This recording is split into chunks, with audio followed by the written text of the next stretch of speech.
Goethe says, "We, the citizens of Europe, with our beliefs and principles, couldn't reach what Mohammed has reached, and no one will precede him.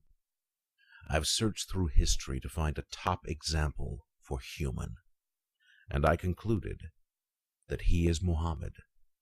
Therefore the truth must be revealed and raised, as Mohammed has succeeded, the one who bowed the whole world by the word of monotheism." Leo Tolstoy, the Russian writer who was forbidden by the church for his enterprise and free ideas, says, "I am one of those who, blinded by the prophet Mohammed, was chosen by the only God to fulfill his message, and to be the last prophet. And it is proudly enough that he has guided a whole nation to the light of truth, and made it live peacefully, and has opened it to the paths of prosperity and civilization." Alphonse de Lamartine, the French poet, says, "The remarkable incident in my whole life is that I have studied the life of the Prophet Mohammed, and I have realized its greatness and eternity. Who dare to compare any man from history with the Prophet Mohammed? Who is greater than him, looking to all criteria measuring man's greatness? His behavior in the time of glory, his ambitions to spread the message, his long-lasting prayers, and his celestial interlocution are all evidence to a perfect faith that helped him establish the basics of his message. The messenger, the project, the conqueror, the corrector of the beliefs, the one who established worshiping which is not dependent on images, is Mohammed. He has destroyed all beliefs, adopting mediator between the Creator and his creation."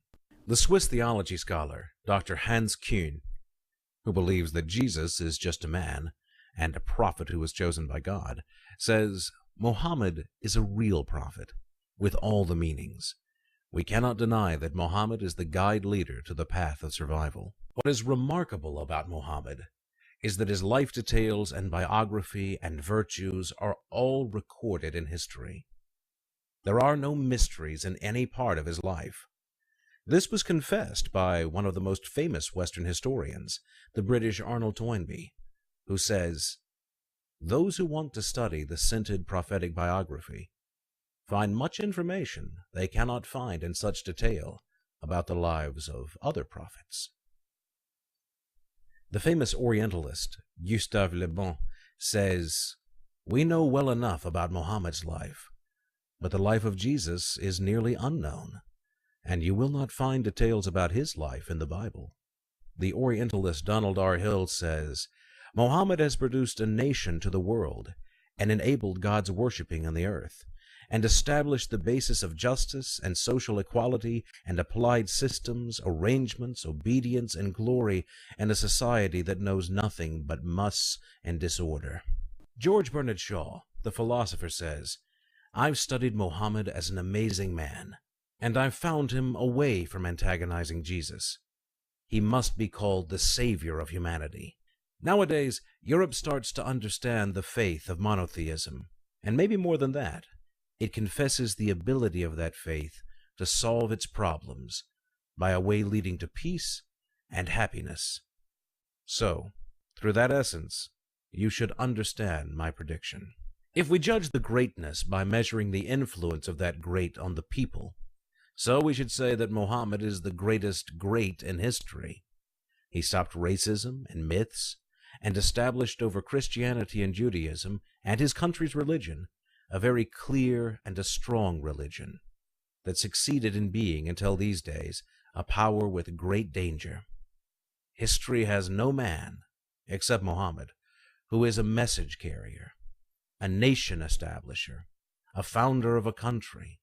All these three things done by Mohammed was a unified unity, and religion was the power that maintained its unity over history.